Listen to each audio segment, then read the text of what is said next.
Hi and welcome back to class of Design of Machine Elements. I am Hitesh Raiyani, Assistant Professor at LJ Institute of Engineering and Technology.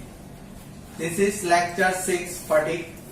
The learning outcomes of these lectures is to learn fatigues, types of load and endurance limit and the generations of S and curves from the fatigue test. So first we know what is fatigue. So in previous lectures or previous class of your previous semesters, you learned the basic of statics designs and problems based on the static designs in which there are constant load is applied.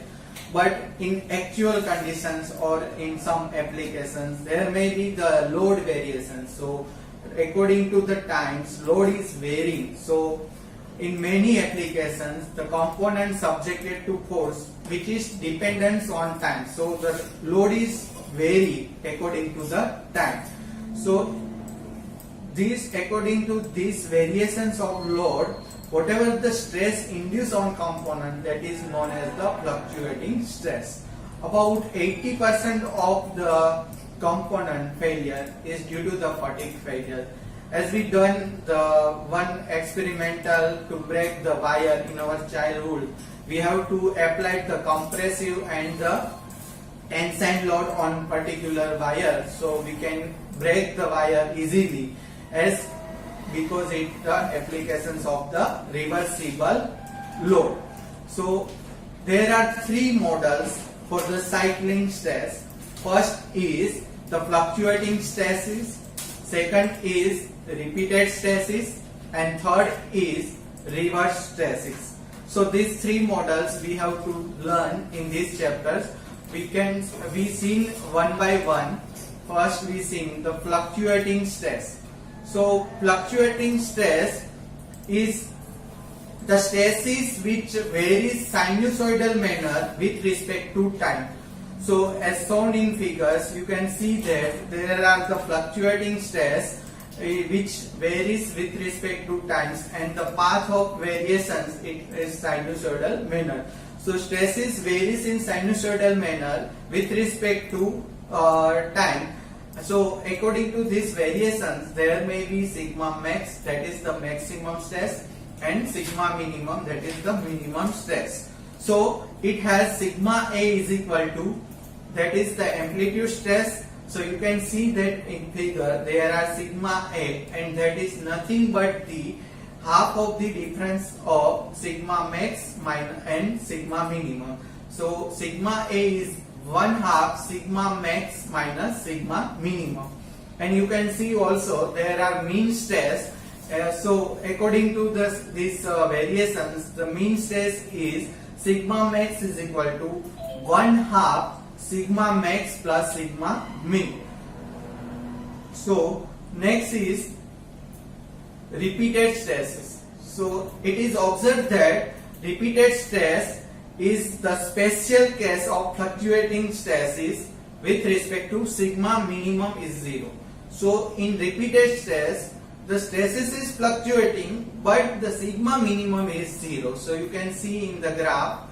So the stresses vary in sinusoidal manner with respect to time, but here the condition is sigma minimum is 0. So you can see in the graph there are sigma minimum is equal to 0, and sigma max you can say the highest stress in particular variations. So according to these conditions, we know now what is the mean stress equation. So sigma mean is equal to 1/2 sigma max plus sigma minimum. So if you see that the sigma mean is equal to 0, so sigma mean becomes what? Sigma maximum by 2. So the half of the maximum stress is nothing but the mean stress. And if we see that amplitude stress, then amplitude stress sigma A is equal to 1/2 sigma max minus sigma minimum. So in this case sigma minimum is 0. So your amplitude stress also becomes the half of the maximum stress. So there, in this case, in repeated stress, the sigma mean and sigma amplitude both are the same, and so you can see in the figure there are sigma m and sigma a, and value of these both are equal. So in repeated stress, sigma m is equal to sigma a. Now third is the reverse stress. So it is observed that in reverse stress is the special case of fluctuating stress with respect to sigma mean is 0. So in previous repeated stress, sigma minimum is 0. In this case, reverse stress, the sigma mean is 0. So you can see the figure here. Also the stresses vary in sinusoidal manner with respect to time, but the condition is what? Sigma mean is equal to 0. So when sigma mean is equal to 0, so when the stresses vary in repeated mode, means plus or minus magnitude of positive load and negative load are equal. So in this case you can say the magnitude of tensile load and compressive load are equal magnitude. So if we put the value of sigma max and sigma minimum, so sigma max is nothing but the minus of sigma minimum. So if you think that sigma m is equal to 1/2 sigma max plus sigma minimum, and sigma minimum is minus sigma max. So if we put the value of sigma minimum or sigma max, we can get the sigma mean is equal to 0, and sigma a is equal to 1/2 sigma max minus sigma minimum. So these three models of cyclic load you have to learn in this particular fatigue chapters. Now next is endurance limit. So endurance limit is the maximum reversible stress which we can apply on the component, then component sustain the infinite life of cycles, then the stresses applied on component is known as the endurance limit. So it is nothing but the maximum reversible stress when is subjected to on specimen, and then specimen sustain the infinite life of cycles without failure. So if we see that if S is applied on the component and component is subjected to infinite life of cycles without fatigue failure, then S is known as the endurance limit of particular specimen. So you can say the endurance limit of particular specimen, you can say that SE dash. So this is the endurance limit of specimen. So now next is fatigue test. So to calculate the endurance stress limit or ascent diagrams, to draw the ascent diagrams, we have to perform the fatigue test. So let's see the setups of fatigue test. So have you seen that in this fatigue test setup there are one motor which is connected to the specimen, which is so the specimen is rotating and the load is applied on particular specimen. So as the component is rotated, the component is rotated, the applications of load or signing of load is very plus or minus, plus minus, plus minus. So it is applicable as a completely reverse load.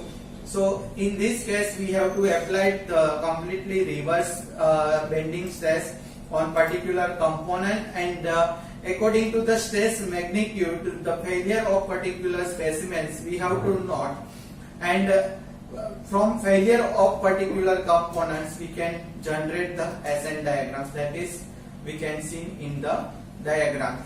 So in ascent diagrams there are in x-axis log n, that is the life cycles, and in y-axis you can set the log sigma or SF. So that is the shaft load applied on that particular component. So according to the stress applied on the component, we get the different value. We get the different value of failure points. So as the stresses vary, higher stress will be has less number of cycles, and the lesser stress will be higher number of cycles. So you can say that there are plus point, that is the failure of particular specimen with respect to the particular stress. So this test will be helpful to calculate the any component which is subjected to fluctuating load. So we can easily calculate from this SN diagrams what is the set stress or for particular life cycles, or according to this particular self stress, according to particular stress step, what is the number of cycles which we can find from the SN diagrams. So in this ways we can calculate the life cycles of particular component from self stress, or from self stress we can calculate the number of cycles. So also in these diagrams you can see that there are two types. There are low cycles and fatigues, and large or high cycles fatigue. So whenever your component life is less than 10 raised to 3, that is the low cycle fatigue, and your component life is more than 10 raised to 3, that is the high cycle fatigue. And if you see that in definition of endurance limit, there will be the stresses at which the component is subjected to infinite life, but in actual practice there is no any infinite life.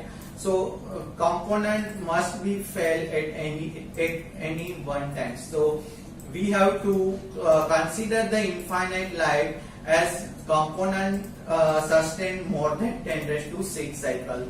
So according to this SN diagrams, you can see that AC values is the value of stress which when the component is sustained the more than 10 raised to 6 cycles before fatigue. So in these lectures we learned what is fatigue, which are the cyclic stress models like fluctuating stresses, repeated stresses, and completely reverse stresses. And we also learned the endurance limit for particular specimens and the generations of SN diagrams from the fatigue test. So thank you.